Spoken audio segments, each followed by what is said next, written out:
Ladies and gentlemen, welcome to tonight's next installment of Versus. In this corner, we have the battered, the beaten, the new status quo of AAA titles, an almost completed game 2 years after launch, Battlefield 2042! And in the other corner, the newcomer, developed by just 3 devs coming off its all-time peak player count of 86,000 players, the underdog, Battlebit Remastered! In this David versus Goliath scenario, can a small group of 3 developers take on one of today's massive AAA title contenders, or will it be a corporate smackdown? Let's find out in today's video. Now, before we start, let's take a look at what the audience thinks, and holy cow, it is a landslide prediction. 76% of the audience voted for the Minecraft Battlefield Simulator. Let's see if that holds true tonight. So getting started with the first round of tonight's competition, we're focusing in on the graphics of these 2 games, starting off with 2042. Now, as it stands now, the graphics in this game are pretty solid. Reflections of water and mud, especially the explosion particles, are really pretty spot on. When large assets of the map explode, it can very oftentimes take your focus off the game at hand, and you just gotta watch. That shockwave from the larger explosions really is amazing. It looks awesome. Character models are pretty decent, graphically speaking, that is. Many players wish you could just pick a skin and run with it instead of being forced to play whichever gender-fluid character has the gadgets or abilities that you want, but we'll talk about that later. The skins of the vehicles look pretty dang good, and, you know, it's not earth-shattering, and it's definitely good enough for today's standards, so it looks like 2042 is going to walk out with an impressive 8 on its graphics. Now, if there's anything that Battlebit can be faulted for, it's graphics, let's be honest. The gameplay might knock it out of the park, but this really is a Roblox meets Battlefield kind of game. Sadly, the graphics are going to turn a lot of people off. They did me when I first joined, but once you hop in with some friends and you can kind of forget that it looks like Minecraft, it's pretty good. However, the devs could still make some improvements and still, you know, keep that same aesthetic that they're going for. Take the lighting, for example. You can run through an underground tunnel and there just doesn't seem to be a light source. You can just see. There's no shadows, there's no corners, there's not really any depth at all here. However, I must note that as far as the character creation goes, some of the Battlebit options look even more realistic than the 2042 skins in the game. Now, I know the fans of Battlebit in the audience aren't going to like this one, but since we are flatly grading on graphics, it looks like the underdog is going to start out just as that, with a 4. So that kicks off round number 1, going to Battlefield 2042 with a blistering volley towards Battlebit, 4-8. Heading into the next round, we focus on matchmaking. Now, Battlebit has pretty much everything that gamers want. A server browser, map voting, and no skill-based matchmaking, which is absolutely fantastic. The devs implemented map voting early on. This feature helps servers stay fuller longer by ensuring that the majority of players will indeed want to stay and play on the next upcoming map. And boy, do they. If there's any complaints I have is that you almost can't even find a server in the browser. I'm not sure if this is for lack of servers, but sometimes you gotta wait a little while to get in, and every time I go to click on a map in game mode I want to play, it's already maxed out on its player count by then, and it's refreshed and I can't click on it anymore, the server's full. I almost always have to hop into a quick match and just play whatever I can get in, so for the most part I think that it's pretty good. Devs are working on some features to keep your party together, as sometimes that system will break, and there's also plenty of times when we hop in that my squad has to go back and forth as to which team we're on, and then find a squad that isn't, you know, maxed out, so that can be a hassle at times. Ultimately, there's nothing unreasonable here for an early access game, to be honest, so I'm giving Battlebit a solid 7 here. Now, with Battlefield 2042, there can be a lot to be desired here, since DICE made the decision to not include the server browser, such as every single Battlefield title has had up to this point. Matchmaking isn't a terrible experience, but it's not a great one either. There'll be plenty of times I'll load into the match when my party leader decided to hop off and work on his class setup. And considering that 2042 does not currently have skill-based matchmaking, I consider that a huge plus. That's really great, but there's no plans to right any wrongs here. There's no plans of a server browser, and that's a pretty big hit there. So that's why I'm giving Battlefield 2042 a 6 in this category. With round number 2 on the books, it looks like Battlebit is moving to close the gap with 2042 11-13. Now, on to each game's selection of maps. Starting off with Battlebit, to be honest, I haven't even been able to play every single map so far. The level of content in this game is simply staggering. 19 total maps, and all of them are absolutely enormous, so it does take a little time to become familiar with them and assess the flow and the pacing, but so far there's not one that I don't like. Each map is large enough to accommodate almost all playstyles. If you want to engage in CQB, you can go to the urban areas. If you want to snipe, you can hang out in the mountains. You can grab a tank or LAV out of your spawn, and there's plenty of room to utilize them.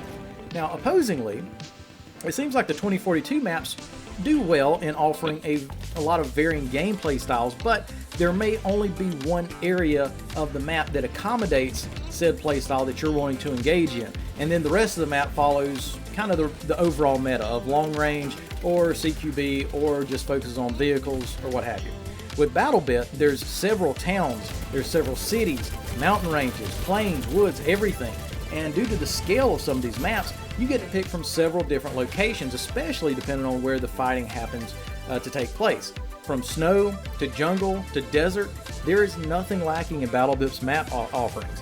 Plus, most of the map is actually destructible. You can take pickaxes, sledgehammers, RPGs, C4, and tank shells, all to completely change your environment. After all, I mean, enemy can't hide in a building what ain't got any walls, am I right? Giving this a solid 8 out of 10.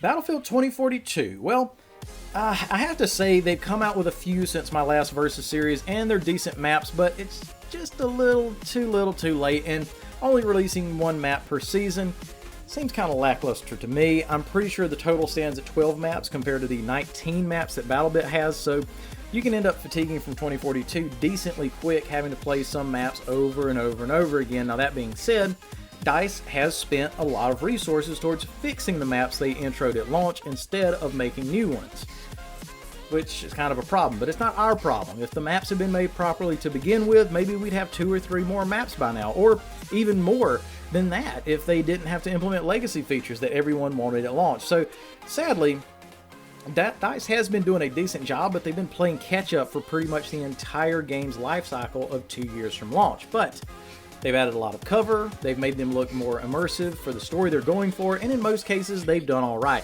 As far as destruction, though, it's pretty minimal. I know one of the more recent maps they come out with had a decent amount of destruction going on, but as far as anything that's really large-scale, the only thing that I could think of that's comparable to Battlefield 4's Levolution is pulling down the walls of the hull of the ship and discard it. There's still a lot to be desired, but considering a few extra maps in Portal Mode as well, I'm going to give Battlefield 2042 a generous 6. And it looks like Battlebit could be the comeback kid, seemingly landing a few hard blows on 2042, who decided to just lay back this round and let the underdog gain. The competition is now at a dead heat, 19-18. Well, in the next round, Battlebit is going to come out swinging here. While the graphics can be deceiving and making you think that this might be a shallow game, it's actually got a ton of depth with not only weapons but gadgets as well. Battlebit at this time has a pretty impressive 44 weapons, with devs confirming another 11 weapons to be added in the future. Each weapon has a vast breakdown of stats and a detailed analysis of what different attachments will do to your firearm.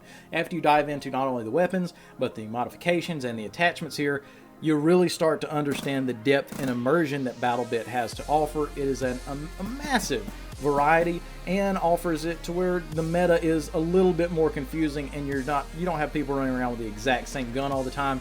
I'm giving Battlebit a solid 9 on this.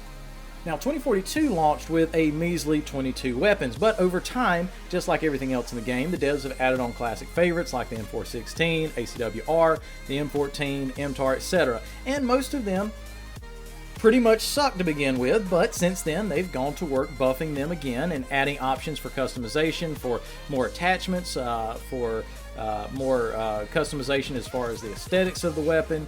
And they've improved this aspect of the game a little bit, but once again it feels like a little too late, you know. One benefit that 2042 does have on Battlebit is being able to swap weapon attachments on the fly, which I do employ at times, but even still the customization UI is clunky at best and sometimes confusing. I prefer the more classic attachment system of Battlebit, so I'm giving 2042's weapon selection a 6 right here. Once again, Battlebit coming back in the final rounds to solidify and extend its lead over 2042 headed into the final round. This score is 29-24. And in the final round, each contender has to compete for an overall score for how much fun the game is in general. How often do I play this one night, not want to hop off, or want to play the next day? How often am I looking up videos on YouTube about certain gun setups or tactics or metas? How much do I really want to get better at the game and invest my time in it? So with 2042, I'd have to say that this game is a pretty nice distraction when a new map comes out or new guns. Maybe I want to go back and try out a new vault weapon because I loved it from Battlefield 3. At times, 2042 can actually be fun, especially if you have a squad backing you up and you've got friends to play with. However, I'm not sure why, but I just haven't been able to play this game for weeks on end like I did Call of Duty back in 2020 or 2021 when we were all, you know, rallying around Verdansk, or going on a Battlefield 4 kick for a while, even today. It's just not enough content to offer a variety, to offer a varied enough experience to keep me hooked for more than a week at a time. Also, and this is coming from a PC player, I really do think console players need a buff. Getting kills in 2042 simply isn't as exciting or rewarding compared to the greats like Battlefield 4 or 1 and now Battlebit, when I can easily maintain a 1.75 KD. That's good for me. I don't know about you, but I can do that without trying in 2042. So therefore, there's no real thrill of taking out enemies like there is in other games, and I think that has to be in part to PC players having a significant advantage over console. I do believe that needs some work to make the game more enjoyable for both sides. To another point, I honestly think the devs saw the success of those quote-unquote only in Battlefield moments from the long-gone golden era of the franchise and thought, we need more of that. Start the printing presses, start the factories. We need more only in Battlefield moments. But what these marketing PhDs do not understand is that the novelty of only in Battlefield did not come by design. The thrill of those moments were born out of either pure chance or an immense amount of skill that some of those older titles just offered an environment for. You can't manufacture those things, and no amount of gender fluid and diverse specialists with zany gadgets and abilities is going to allow for that to happen. It's the environment that you create that fosters that. In fact, it was using the basic and sometimes boring nature of the gadgets in Battlefield 3, 4, and even sometimes 1 to make truly extraordinary and unintended occurrences play out in a match. Now, all this being said, 2042 isn't half bad as long as you forget about the broken promises at launch and the amount of time it took to turn the ship around. If you hop on 2042 today, it can actually be quite fun. If the devs had delivered this at launch and worked on it for the next 2 years, it could have been a legitimate installment of the Battlefield series. To their credit, DICE is extending support for 2 seasons longer than we really anticipated it, so we still haven't seen the finished product. While as is, it doesn't exactly feel like a Battlefield game, it's pretty decent in its own regard, and I'd probably give it more points if it wasn't labeled as a Battlefield title. But the quote-unquote brutal expectations set by DICE and thereby expected from the Battlefield community leaves it with much to be desired as a Battlefield title. So ultimately, 2042, while not enthralling, it's not the dumpster fire it was at launch, and at some points it actually can be really fun. After 2 years of work, I'm still giving 2042 a 7 out of 10. Now on this front, there's actually quite a lot to say about Battlebit. The mechanics in the game lead to a truly immersive experience once you forget about the fact that it looks like Roblox, and all those mechanics, once you take the time to learn them, will help you forget that. When I first hopped into a match, I was kind of underwhelmed, and that's because I took the game at face value. It looks simple, so it must be simple, right? There's so many little things about this game that offers a skill ceiling if you're in the know and understand how to utilize those tactics appropriately. Mechanics such as leaning around corners, dragging a down teammate, executing a fast reload mid-firefight instead of the slow one, going towards realistic ammo management, utilizing armor and pockets to beef your character up, or speed him up, or allow them to carry extra grenades or more magazines. Not to mention the VoIP system that's pretty awesome. It allows for proximity chat to hear your teammates, squad mates, and of course death comms, offering not only tactical advantages in the heat of battle, but endless entertainment and a better sense of community. The things I just listed sound more like something from a tactical Tom Clancy shooter rather than a Roblox recreation, yet here Battlebit is, listening to what players have wanted for years, implementing those legacy style features while also cutting out a niche for themselves in the gaming industry that has led to nearly 90,000 player count peaks, and all from just 3 developers. Battlebit has raised nearly $30 million in 2 weeks, and yet there's no calls for refunds. There's positive reviews on Steam and a generally happy player base. Battlebit has tapped into something extremely simple that the marketing execs at EA and Activision have refused to put time and attention to, and that's simply listening to the fans. While other AAA titles dropped the ball on what made gaming great and just put their foot to the floor on selling microtransactions, Battlebit decided to break the status quo and offer what I think is a pretty solid game. A conclusion I didn't immediately come to until I dove into its depths to understand why this cluster of fans have actually flocked to it so swiftly. So, if you haven't tried it yet, it's definitely worth the $15 a play, so minimal risk, and stick with it. Grab a few friends, squad up, and really utilize the game's mechanics to the fullest, and I think you'll come to the same conclusion that I did. While weighed down with the graphical fidelity of the game, Battlebit is still punching out of its weight class by simply implementing what players want. That makes Battlebit hands down the champion of tonight's battle, knocking out 2042 in the final round with a score of 8 and a final tally of 37-31. So there you have it. If you think I missed anything here, leave your comments below and let me know your final scores for both of these games. But for now, this is Hitchagood telling you to go to church, work hard, have kids, play some video games.